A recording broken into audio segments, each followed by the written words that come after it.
Shalom, silakan duduk. Shalom. Saudara ada sukacita, amin. Ya. Saya senang sekali ya boleh ada di tengah-tengah saudara. Saya bersyukur perkenalkan dulu, nama saya Pendeta Herwin Nugroho. Saya pelayanan di Pray for Cities, yaitu doa bagi kota-kota. Saya sudah keliling dari Sumatera, Kalimantan, Papua, Bintuni, kalau di NTT, Sumba beberapa kali, 5 kali, Sabu, Kupang beberapa kali dari tahun 2015 sudah ada keliling sini juga ya. Tapi saya senang ya, yang membuat saya teringat kembali dulu saya pernah pelayanan di Sumba, itu melayani anak-anak SMA, anak-anak muda. Ikut sama saya pelayanan ke sekolah demi sekolah, kampus demi kampus, menobatkan anak-anak muda. Ya sekarang kemudian dia kuliah, dan dia kuliah di beasiswa ya, di GSI. Sekarang sudah menjadi pendeta GSI, dan merintis lagi di Sumba Barat. Saya senang sekali ya. Tadinya saya bina, dimuridkan, sudah jadi partner ya. Nah, betapa saya mau sampaikan bahwa Allah itu sungguh hidup atas tiap-tiap kita. Amin. Teman-teman yang dikasih Tuhan, orang-orang muda yang begitu potensial ya di mata Tuhan, kita begitu luar biasa, dapat dipakai oleh Tuhan. Ada firman Tuhan mengatakan dari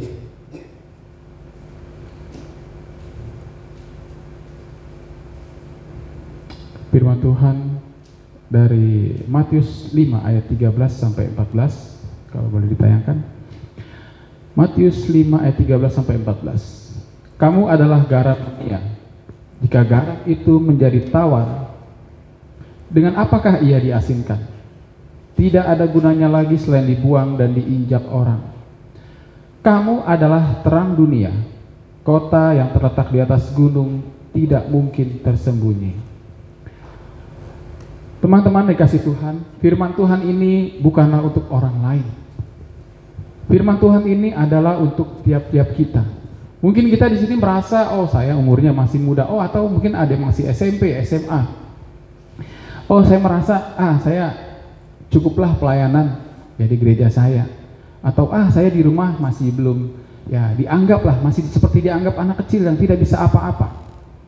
Tetapi firman Tuhan ini datang dan menguatkan kita betapa kehidupan kita ini sungguhnya luar biasa. Pernahkah kita merenungkan bahwa kita ini sungguhnya bukan anak muda biasa, bukan orang-orang biasa, bukan orang-orang yang hidupnya hanya untuk makan, hanya untuk pekerjaan, hanya untuk mencari, mengejar cita-cita untuk menjadi orang kaya, orang diberkati. Tetapi semuanya itu akan selesai pada umur kita 80 tahun. Kita tidak dapat membawa apa-apa. Kita diciptakan Allah waktu dari kandungan ibu kita, dikuduskan, direkam di bagian-bagian bumi yang paling bawah. Allah merancangkan kehidupan tiap-tiap kita, bahkan sebelum itu semuanya jadi, Allah sudah mengetahui apa yang akan terjadi. 1 jam di depanmu, 2 jam di depanmu, sebulan kemudian di depanmu, apa yang akan terjadi dalam hidupmu. Karena Allah pencipta alam semesta ini adalah sutradara dari hidup kita. Dia yang mengatur semuanya kehidupan kita.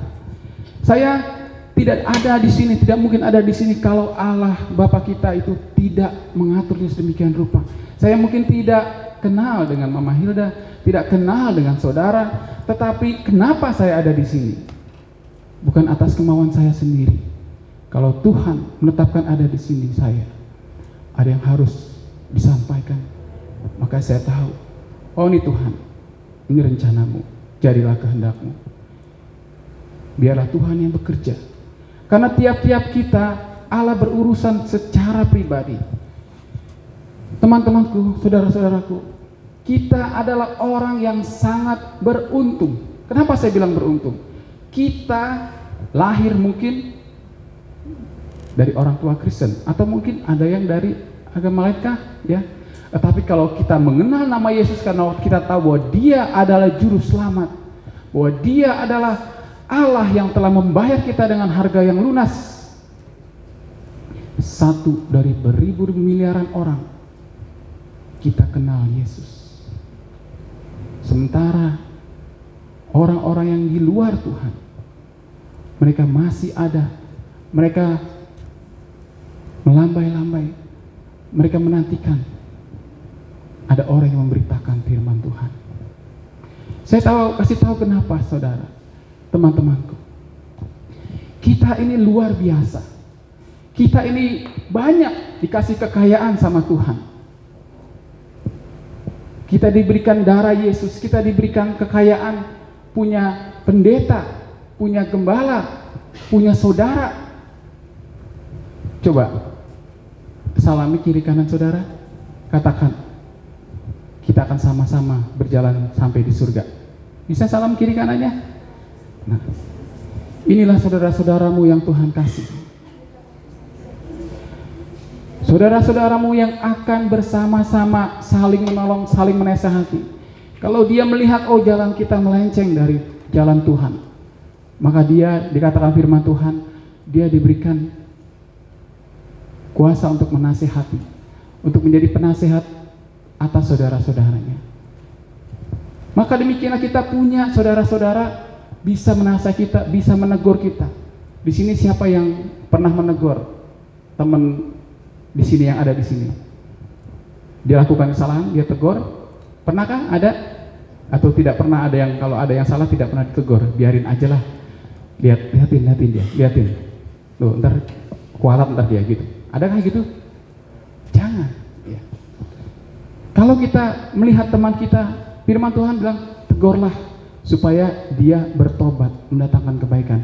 Mau kan teman-temannya ini sama-sama di surga? Iya kan? Jangan kita biarkan dia jatuh dalam dosanya, tidak kita kuatkan, tidak kita nasihati. Ya. Terus ada lagi bahwa ya, yang ditegur merasa benar, enggak kok, enggak gitu. Kamu juga aja belum beres, dibalikin lagi gitu. Banyak anak-anak muda, ya, orang-orang Kristen punya saudara tidak digunakan dengan baik, tetapi malah saling clash. Kenapa saudara? Saya menyinggung ini karena kita ini ada dalam satu perjalanan yang singkat. Sebentar lagi Tuhan Yesus datang. Sebentar lagi semuanya selesai.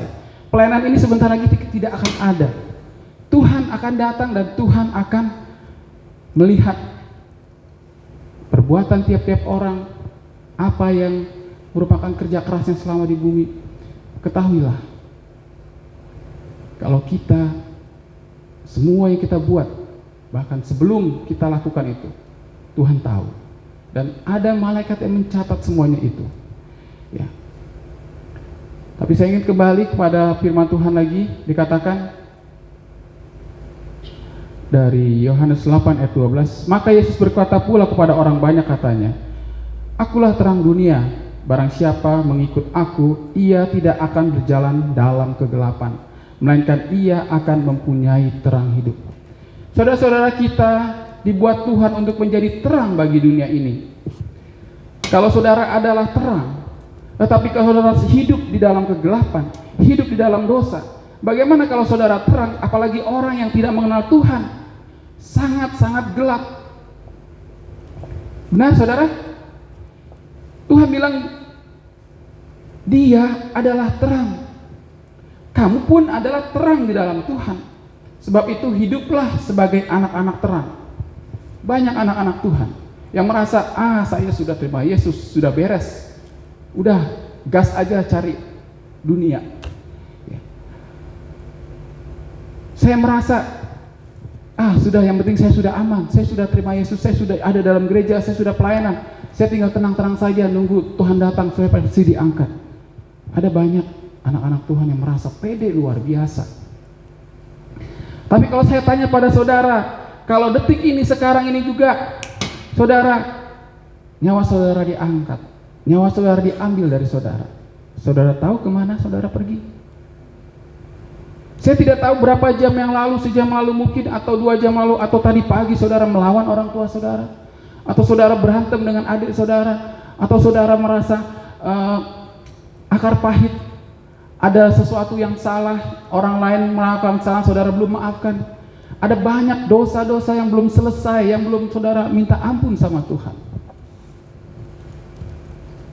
Kalau saudara adalah terang dunia, tetapi kalau saudara masih hidup dalam kegelapan, bagaimana dengan mereka yang tidak mengenal Tuhan? Saudara, yang Tuhan mau, hiduplah di dalam terang itu. Hiduplah menjadi anak-anak terang, artinya apa?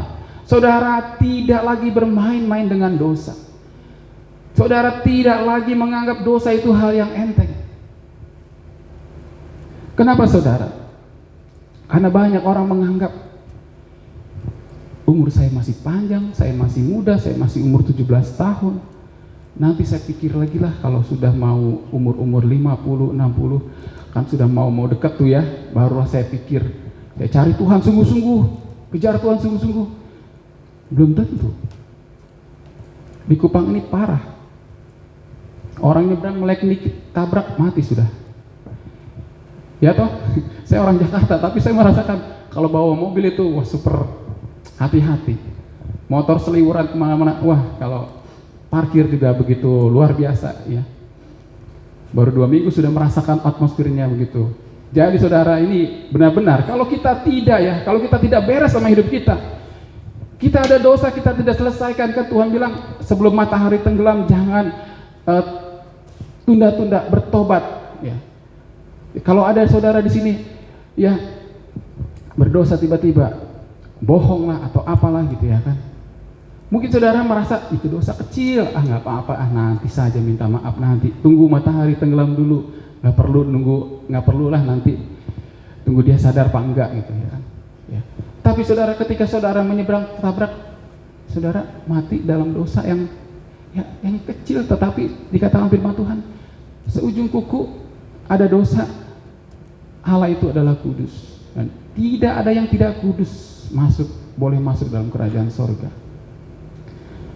Dan upah bagian kita, walaupun kita sekecil, jadi firman Tuhan itu bilang, mau dosa apapun, mau engkau dosa mencuri, membunuh, ya, engkau dosa berbohong sekalipun, itu sama upahnya, tidak ada besar kecil.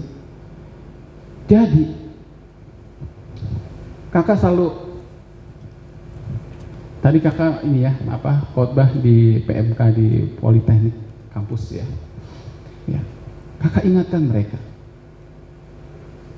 kalian pelayanan, tapi jangan sampai kalian pelayanan tapi kalian masih hidup di dalam kegelapan. Pelayanan tetapi dengan hati yang tertuduh, merasa bersalah sama Tuhan, merasa tidak layak, harus selesai. Karena kalau seperti itu tidak akan ada upah. Kakak selama 30 tahun sudah banyak ada pendeta-pendeta yang bersama-sama ikut Tuhan. Mereka ada yang pergi mundurkan diri, mereka ada yang berubah tujuan hidupnya, ya. Tapi kakak tahu bahwa itu semua karena tidak menyadari betapa sangat sayangnya Tuhan Yesus kepada kita. Tuhan Yesus sayang sama kita, Dia tidak mau kita masuk neraka. Yang Tuhan lihat adalah ujung dari hidup kita. Yang Tuhan lihat adalah ujung, bukan awal. Kalau engkau berkata, oh saya sudah terima Yesus, oh saya sudah dibaptis, saya sudah dipenuhan Roh Kudus, tetapi ujung hidup saya tidak jaga, saya akhirnya lari dari Tuhan, saya akhirnya berbuat dosa. Apa yang terjadi? Garam menjadi tawar, sia-sia. Sia-sia kalau kita mengikut Tuhan selama berpuluh-puluh tahun, kalau ujungnya kita binasa di dalam dosa. Saya kasih tahu saudara, teman-temanku, teman seperjalanan dalam surga, kita punya satu kesempatan hidup di dunia ini. Kita punya satu kesempatan boleh menumpang di dunia ini. Saya tidak bilang kalau kita kekal selama-lamanya di bumi ini, karena kita umur cuma 80 tahun, sudah banyak yang lewat. Udah banyak yang dipanggil Tuhan. Jangan kau pergi kepada dunia ini, jangan kau menginginkan dunia ini, sebab kita tidak kekal. Banyak orang kaya baru kayanya mengejar kekayaan itu udah di umur 65, 70 baru kaya. Cuma menikmati kekayaan ya cuma 10-15 tahun. Tapi ketika dia mati, ketika dia kehilangan semuanya itu, penyesalannya waktu dia di api neraka itu selama-lamanya kekal, tidak ada istirahat, tidak ada siang, tidak ada malam, terus menerus. 1 menit itu berasa sangat lama, dibakar terus dalam api, kehausan seperti orang kaya dan Lazarus yang bilang dia lihat Abraham surga. Bapak Abraham, tolong saya, suruhlah Lazarus mencelupkan ujung jarinya saja ke air, terus supaya ditaruh ke lidah saya. Saya sangat kesakitan di sini. Saya sangat kepanasan di sini. Apa jawabannya? Tidak. Engkau sudah menerima apa yang baik waktu engkau di bumi. Sedangkan Lazarus selama hidupnya, dan inilah dia dihiburkan. Kalau gitu Bapak Abraham, tolong kesempatan kasihlah, suruh si Lazarus itu balik lagi ke bumi. Kasih tahu, karena kalau orang mati bangkit kembali pasti orang percaya. Kasih tahu saudara-saudara saya, keluarga saya, supaya mereka bertobat dan jangan masuk neraka. Tapi Bapak Abraham jawab apa?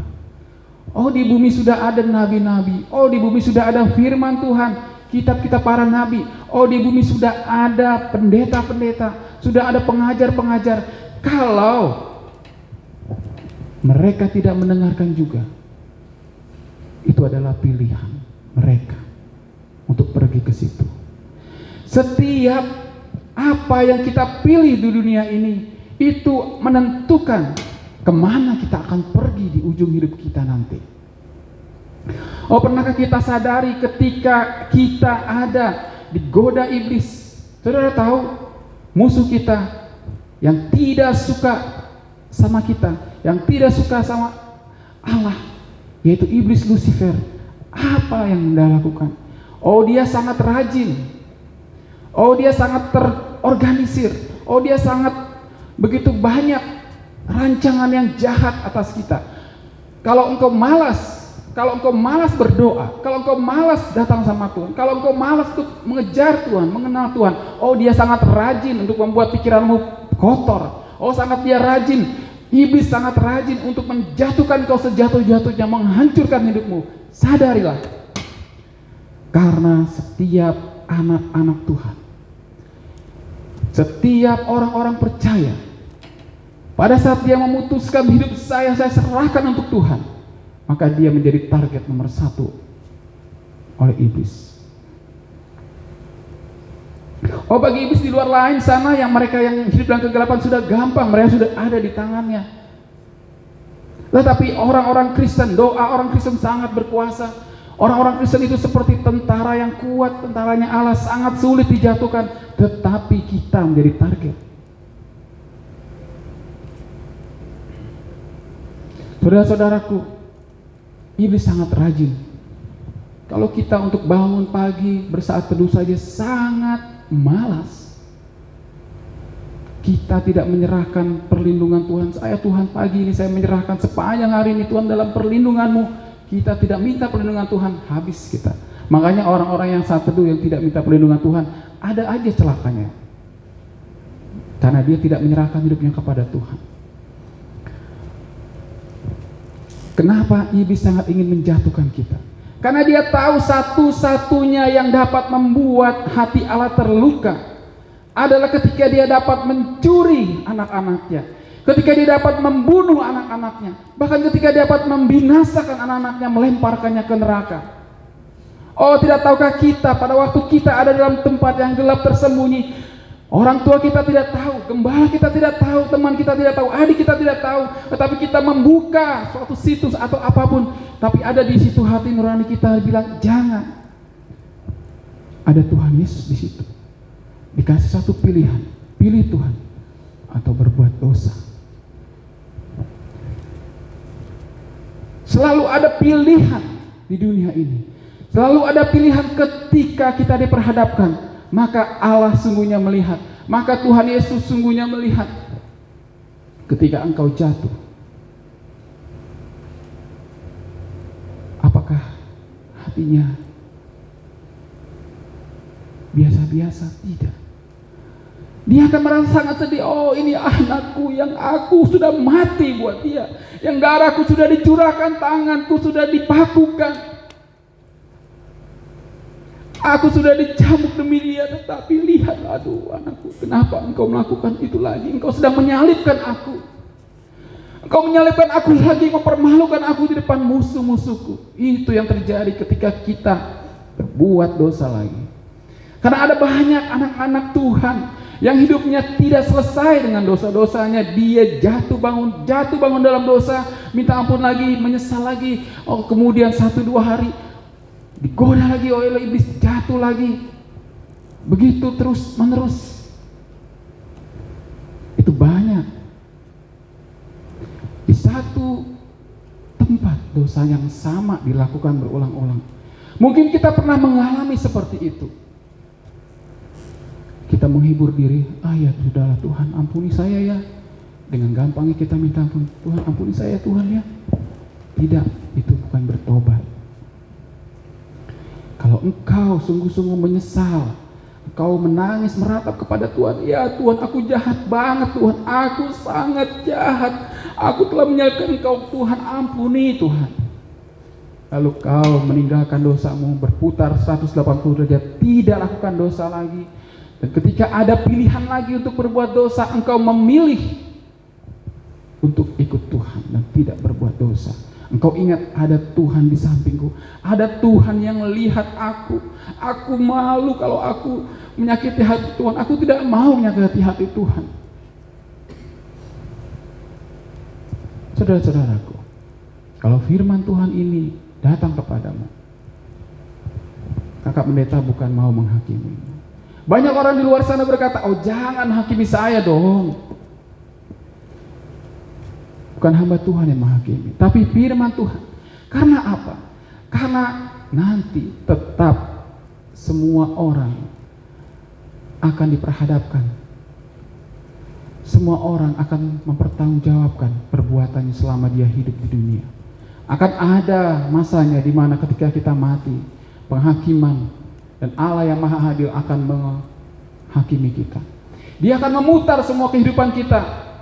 Kalau kita berkilah, kalau kita membela diri kita, Tuhan enggak seperti itu Tuhan. Lihat anakku, itu kamu. Selama kita masih di bumi, kalau ada saudara yang menegur, terima. Karena dia bisa jadi dipakai oleh Tuhan. Terima. Jangan kau baper, jangan kau merasa malu, aduh aku malu, segereja tahu dosa-dosaku, aduh aku malu, aku hancur banget hidupku, segereja tahu. Tidak. Justru Tuhan mau pakai tiap-tiap engkau, saudara bersaudara, untuk saling menolong, saling menegur, saling menguatkan, saling menasihati. Tuhan kasih kalian kekayaan, punya gembala, kalian bisa sharing, bisa konsultasi, bisa minta kekuatan, nasihat. Tapi yang sekarang ini adalah yang Tuhan mau. Hiduplah sebagai anak yang benar-benar di dalam terang. Bukan anak yang pura-pura terang. Jangan seperti kuburan yang di luarnya begitu. Ya, saya lihat kuburan di sini ya, di Kupang ini, keramik mewah sampai di pagar supaya orang tidak tidur kali ya gitu. Gitu ini. Tetapi dalam kan tulang belulang. Jangan kita seperti itu.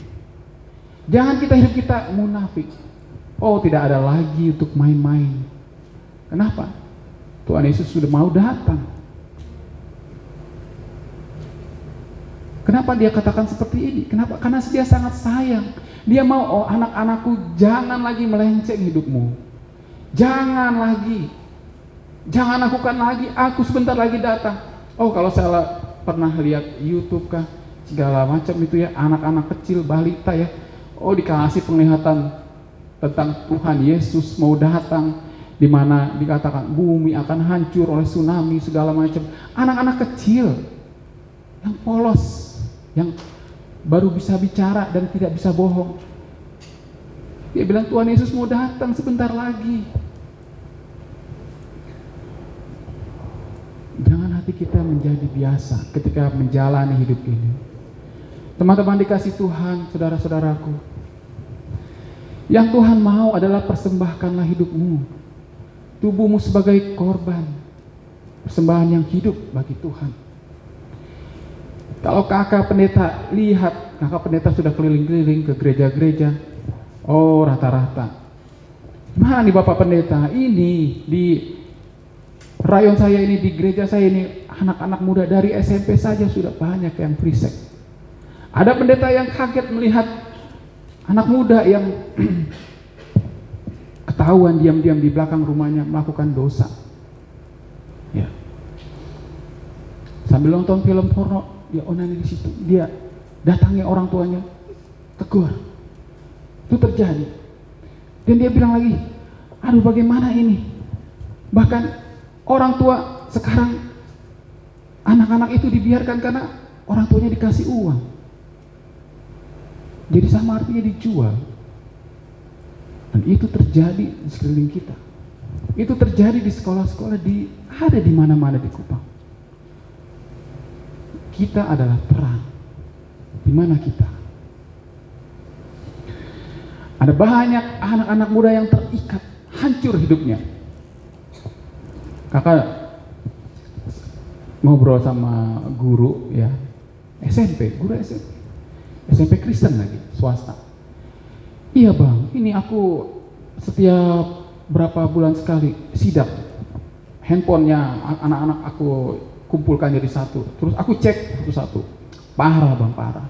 99% enggak laki, enggak cowok-cowok ya, buka situs porno. Dari SMP mereka sudah diserang.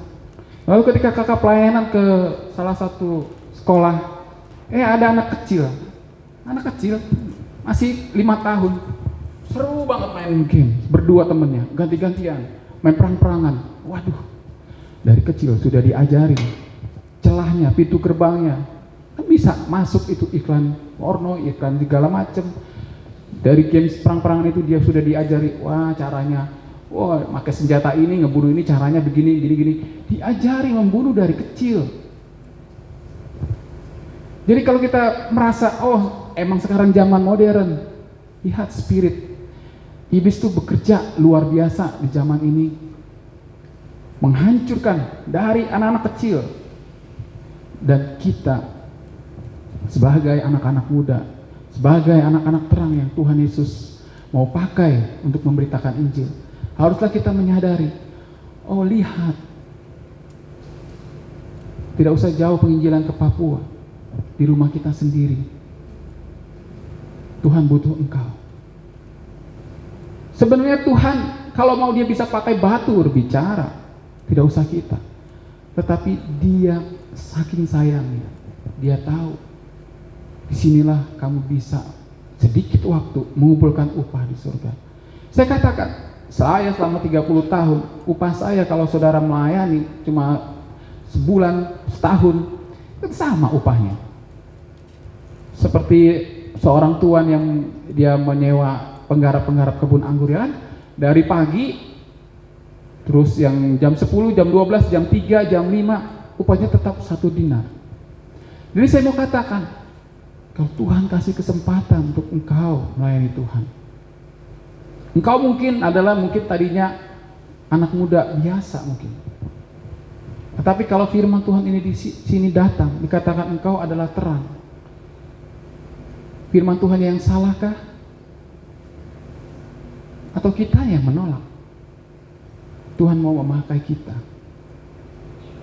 Tuhan mau kita menjadi terang di tengah-tengah kegelapan yang ada di kota ini.